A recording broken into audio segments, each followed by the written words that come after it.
نصوح ایک عورت نما آدمی تھا، باریک آواز، بغیر داڑھی اور نازک اندام مرد۔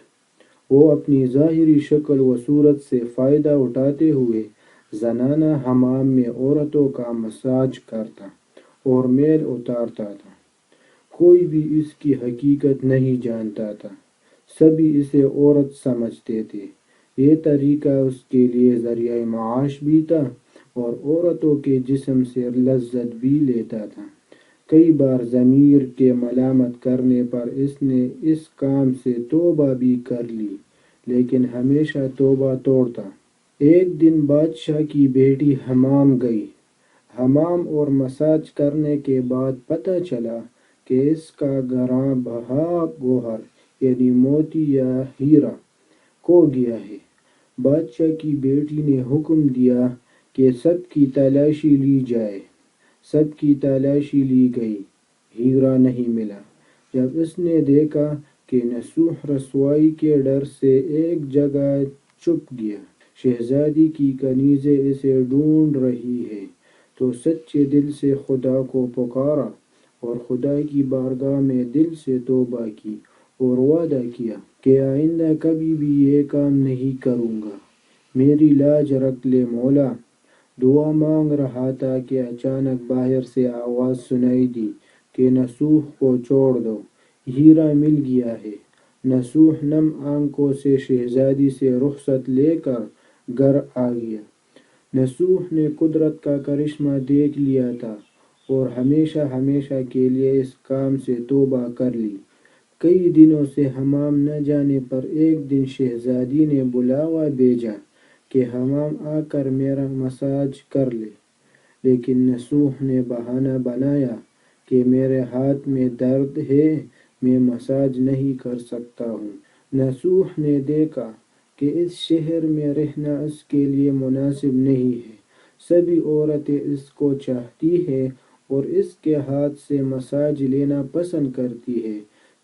جتنا بھی غلط طریقے سے مال کمایا تھا سب غریبوں میں بانٹ دیا اور شہر سے نکل کر کئی میل دور ایک پہاڑی پر ڈیرا ڈال کر اللہ سبحانہ وتعالی کی عبادت میں مشغول ہو گیا۔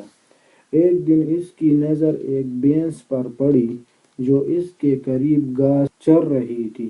اس نے سوچا کہ یہ کسی چرواہے سے بھاگ کر یہاں آ گئی ہے، جب تک اس کا مالک نہ آ جائے تب تک میں اس کی دیکھ بھال کر لیتا ہوں۔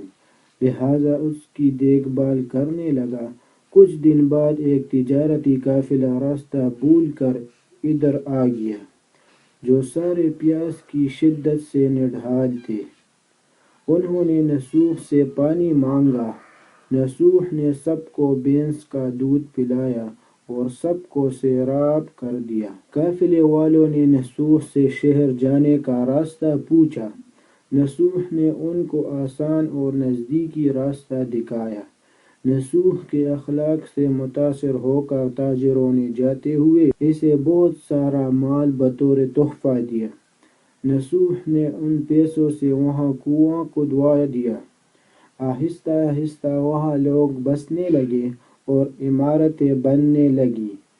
وہاں کے لوگ نصوح کو بڑی عزت اور احترام کی نگاہ سے دیکھتے تھے۔ رفتہ رفتہ نصوح کی نیکی کے چرچے بادشاہ تک جا پہنچے۔ بادشاہ کی دل میں نصوح سے ملنے کا اشتیاق پیدا ہوا۔ اس نے نصوح کو پیغام بھیجا کہ بادشاہ آپ سے ملنا چاہتے ہیں، مہربانی کر کے دربار تشریف لے آئیں۔ جب نصوح کو بادشاہ کا پیغام ملا، اس نے ملنے سے انکار کر دیا اور معذرت چاہی کہ مجھے بہت سارے کام ہیں، میں نہیں آ سکتا۔ بادشاہ کو بہت تعجب ہوا، مگر اس بے نیازی کو دیکھ کر ملنے کی طلب اور بڑھ گئی۔ بادشاہ نے کہا کہ اگر نصوح نہیں آ سکتے تو ہم خود اس کے پاس جائیں گے۔ جب بادشاہ نصوح کے علاقے میں داخل ہوا، خدا کی طرف سے ملک الموت کو حکم ہوا کہ بادشاہ کی روح قبض کر لے۔ چونکہ بادشاہ بطور عقیدت مند نصوح کو ملنے آ رہا تھا اور رعایا بھی نصوح کی خوبیوں کی گرویدہ تھی، اس نے نصوح کو بادشاہ کے تخت پر بٹھا دیا۔ نصوح نے اپنے ملک میں عدل اور انصاف کا نظام قائم کیا۔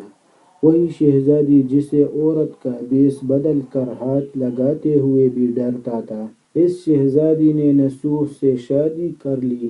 ایک دن نصوح دربار میں ایک شخص وارد ہوا اور کہنے لگے کہ کچھ لوگوں کی داد رسی کر رہا تھا کہ سال پہلے میری بھینس گم ہو گئی تھی، بہت ڈھونڈا مگر نہیں ملی، برائے مہربانی میری مدد فرمائیں۔